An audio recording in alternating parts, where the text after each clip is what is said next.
સુરતમાં ભાજપના એક મહિલા નેતાનું મોત થયું. ઘરમાં ગળે ફાંસો ખાધેલી હાલતમાં તેમની લાશ મળ્યાનો દાવો છે. જો કે બીજો એક દાવો એવો પણ છે કે પોલીસને બોલાવ્યા વિના કોઈ બે શખ્સોએ લાશ નીચે ઉતારી લીધી, જે શંકા ઉપજાવે છે. સુરતના અલથાણ ભીમરાડ વિસ્તારમાં વોર્ડ નંબર 30ના ભાજપ મહિલા મોરચાના પ્રમુખ દીપિકા પટેલે અગમ્ય કારણોસર જીવન ટૂંકાવ્યાનો દાવો છે. જો કે આ દુર્ઘટના પહેલા કોઈ બે શખ્સ દીપિકા પટેલના ઘરમાં જતા પણ જોવા મળી રહ્યા છે, જેના કારણે જ આખા પ્રકરણમાં શંકા વ્યક્ત કરાઈ રહી છે. દાવા પ્રમાણે અંદર જતા જોવા મળી રહ્યા છે. બંને શખ્સમાંથી એકનું નામ ચિરાગ સોલંકી છે અને બીજાનું નામ આકાશ પટેલ છે. જો કે 34 વર્ષીય દીપિકા પટેલે ગળે ફાંસો ખાધો છે કે તેમની હત્યા થઈ છે, એ સવાલ ત્યારે ઊભો થયો જ્યારે મૃતકના સંબંધી મિનેશ પટેલે એક આશંકા વ્યક્ત કરી. પહેલા મિનેશ પટેલનું નિવેદન સાંભળો. દુર્ઘટના એવું છે કે બેન ભાજપના કાર્યકર્તા હતા, ઇવન પોઝિટિવ સમર્થક પણ હતા, પણ આ જે હાદસો બન્યો એ આત્મહત્યા નથી, એ હત્યા એવું અમને સંકોચાઈ રહ્યું છે કે હત્યા થઈ છે. કારણ કે એ સમયે એમના ફેમિલી મેમ્બરમાંથી કોઈ એમના છોકરા ખાલી ઘરે હતા, એવન એમનો હસબન્ડ ખેતર હતો અને રૂમમાં ફક્ત ચિરાગભાઈ હતા અને કોઈ આકાશભાઈ કરીને હતા, એટલું અમને ખબર છે. એમનું કહેવું છે કે પોતે જે ફાંટો નાખ્યો તો ઉતાર્યા પણ ચિરાગભાઈએ. અમારે કેવું એમ કે જો ફાંટો નાખ્યો તો ફરજમાં નીતિ નિયમ પ્રમાણે પહેલાં આપણે પોલીસને બોલાવવાની હોય, તો પોલીસને કેમ ના બોલાવી?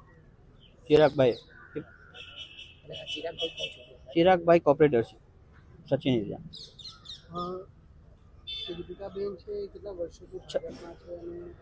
આઈ થિંક ઘણા સમયથી ભાજપના કાર્યકર્તા છે.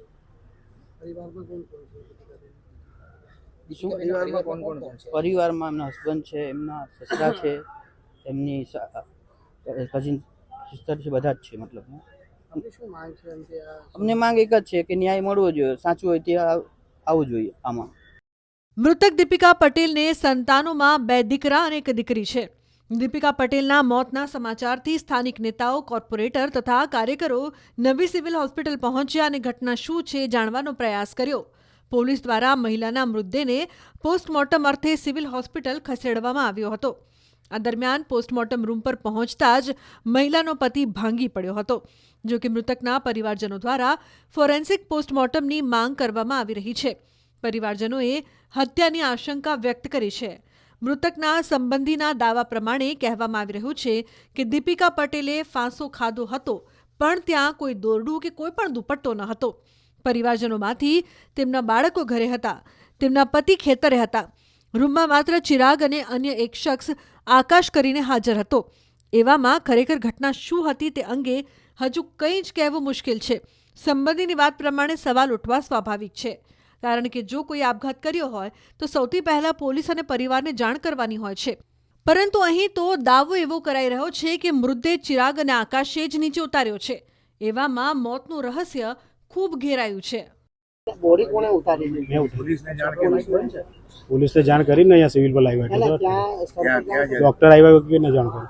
ડોક્ટરે ત્યાં ડેટ જાહેર કરી દીધેલા કે નહીં કર્યા? ડોક્ટરે જાહેર કર્યા ને પછી તમે પોલીસને ફોન કર્યો. મેં કેવી રીતે હેંગિંગ કેવી રીતે થયું હતું? હવે દુપટ્ટાથી હેંગિંગ હતું. હવે ફેમિલી મેટર છે, તમે થોડુંક ક્લોઝ રાખો તો સારું. આ તો બોલે સાચું જ છે. પોલીસને જાણ શા માટે ન કરવાની? પોલીસને જાણ કરી, મેં જ જાતે ફોન કર્યો. સ્થળ પર કેમ શા માટે જાણ નહીં કરી? જ્યારે સ્થાન પર જ્યાં લગી ડોક્ટર ની કે એના ઘરવાળાની આવતા કેવી રીતે જાણ કરી? તમે પોલીસને જે તે સમયે જાણ નથી કરી? ડોક્ટરને જાણ કરી, ડોક્ટરને કીધું પોસ્ટમોર્ટમ કરવા લઈ जाए, પછી મેં જ ફોન કર્યો પોલીસને. जिनकी डेथ हुई है उनके हस्बैंड से मेरी बात हुई है. उनको अभी एज ऑफ नाउ इस तरह का कोई एलिगेशन नहीं है. मुझे नहीं पता इस तरह की खबर किसके द्वारा दी गई है, लेकिन परिवारजनों से मैंने बात की है. उन्हें न्याय तंत्र पे, पुलिस पे पूरा भरोसा है कि पोस्टमार्टम के बाद में जो भी रिपोर्ट आएगी उसके बाद में जो भी इन्वेस्टिगेशन होगा उसके हिसाब से कार्यवाही होनी चाहिए और उसके हिसाब से कार्यवाही होगी. और अभी पीएम चालू है. पीएम की रिपोर्ट आने के बाद में और जो भी वहाँ लोग आसपास थे, हाजिर थे, गांव के सीसीटीवी फुटेज भी हम लोग चेक करेंगे. ये सारा कुछ होने के बाद जो भी तथ्य सामने आएंगे वो आपको शेयर कर दिए जाएंगे.